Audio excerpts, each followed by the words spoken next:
I'm here today with Jackie. Jackie, please introduce yourself to our audience. Thank you.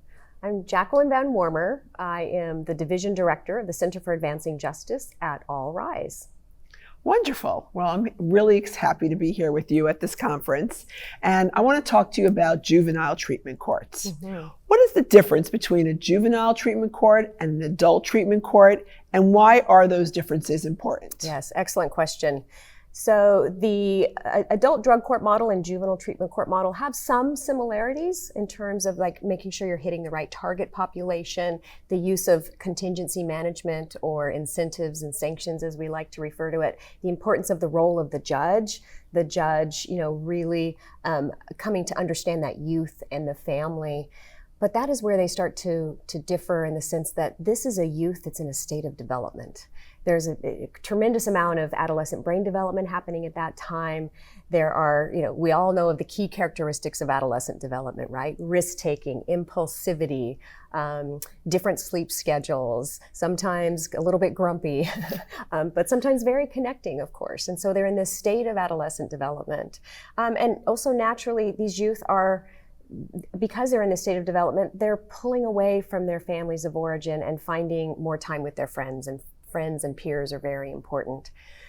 And so this model, again, you have a youth in a state of adolescent development who is using substances, which can have a real negative impact on brain development. So that's why these types of programs are so important. But also they exist within a family structure. And sometimes that family structure may be a great support for them, but sometimes those youth may be struggling within that family system. And then of course they're still within a school system.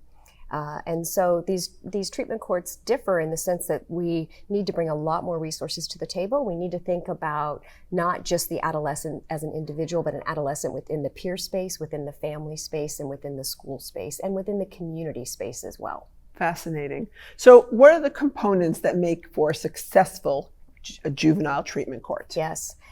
Actually through the Department of Justice under the Office of Juvenile Justice Delinquency Prevention, DOJBJA just completed a very large study of what we call the Juvenile Treatment Court Guidelines. And so essentially, back in 2016, December of 2016, OJJDP released a new set of guidelines for the juvenile treatment court field.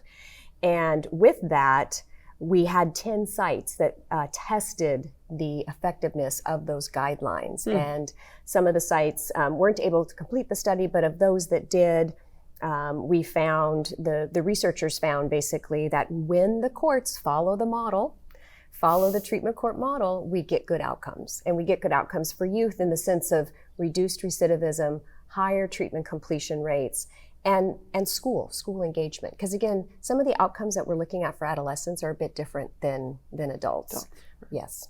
Would you be able to explain to our audience what recovery capital is and why is it so important for criminal justice practitioners to consider and focus on it? Now, this is a popular term that we're hearing a lot about, recovery capital. So recovery capital is all of the personal and tangible resources that a person needs in order to initiate and sustain recovery. And we know that the science tells us that if an individual can make it to that 5 to 7 year mark in recovery, they only have about a 14% chance of returning to ongoing use. So recovery and recovery capital matters. Obviously, having accessibility to effective treatment matters, but building up one's capital in terms of their personal capital, their social capital, and their community and cultural capital really matters. So when I speak of personal capital, there's two things there. First, financial capital, and then human capital. So financial capital is something we're very good at in the criminal justice system, especially like in our probation systems or in treatment courts, thinking about connection to resources, right? That idea of housing first for an individual, right? Meeting their basic needs. So starting with housing, having access to insurance dollars or Medicaid, Medicare dollars. So having the bus tokens, for example, being able to get to services that are needed. So that's building up one's financial capital as they're beginning that recovery journey. The human capital is really one's skills and abilities that they hold in order to manage high-risk situations. It helps to build up their self-esteem and their self-efficacy. it's their value system, it's their knowledge, it's, again, the development of those skills that will help propel them out of that life of ongoing use and into recovery. Social capital is one's network, and so that is maybe family members that are supportive of their recovery efforts. And when I say family, I mean family defined broadly. So that can be their family of choice. And it's systems and communities where we have access to needed services. You know, something that's very popular that we see emerging in a lot of communities across the United States is recovery clubs or recovery cafes. And these are places where an individual can go that when they're in recovery. And sure, there's going to be sober support groups there, for example, like an AA or an NA meeting. But it's also a place of companionship, of connectedness, of fellowship. And that's what's really critical in recovery capital, is that idea of connectedness.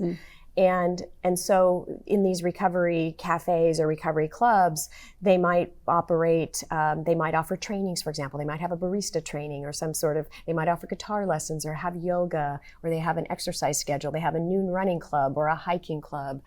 It's all fellowship for those that are in that, moving in towards that deep state of recovery.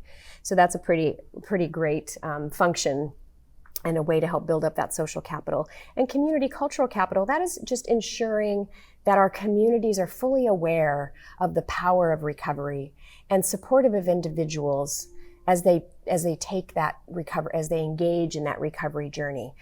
We have to remember that everyone's pathway to recovery is unique. There's clinical pathways, there's non-clinical pathways, and there's self-management pathways to recovery. And our community, we need to do a better job really of educating community about the power of recovery, but also about the impact of addiction, for example, on the brain, on development. And so that they can bring these people back into community, because again, recovery capital is about connectedness. And we know that individuals that have high levels of connectedness have better outcomes in their recovery journey. So that's why it's so important to focus on that. Absolutely, Right. Absolutely. Right. And again, as a criminal justice system, we tend to think about, and I say this as a former probation officer. I was a probation officer for many years, and I would broker out. I'd broker people out to services. And it wasn't until I really took the time to learn those skills around risk and need and responsivity, and really understanding responsivity, and also the skills that I could bring to help that individual build up their human capital, did I feel that I was more effective and my clients benefited more. And this is part of the adult drug court best practices as well, correct? Absolutely, right. And so, oftentimes in treatment courts, we hear a lot about, if you go to a staffing, for example, and you sit in and listen to a staffing, they might start the staffing off by saying, well, John had 3 negative drug screens this week, and he attended all treatment sessions, and he was home by curfew. That's important, but that's about compliance. What does that tell me about John's recovery capital? How are we helping him to build up that bank of recovery capital? Because again, those individuals that have higher levels of recovery capital are more likely to engage and sustain in recovery. So it's why it's so important in our therapeutic courts, in our treatment courts, and even in our general criminal justice system to be thinking about helping them to build up that recovery capital. And not just a brokering about of services. Yeah. Very interesting. Why do you feel that treatment courts are so essential to providing justice in communities nationwide? Well, I've been at this for a very long time. I was just reflecting recently on my birthday, which was a landmark birthday, and I recognized, I've been at this for over 30 years. And the one constant I've seen throughout my entire career at all points of the criminal justice system, I've worked across the sequential intercept map, is substance use and mental health. It permeates, it's so prevalent in our system.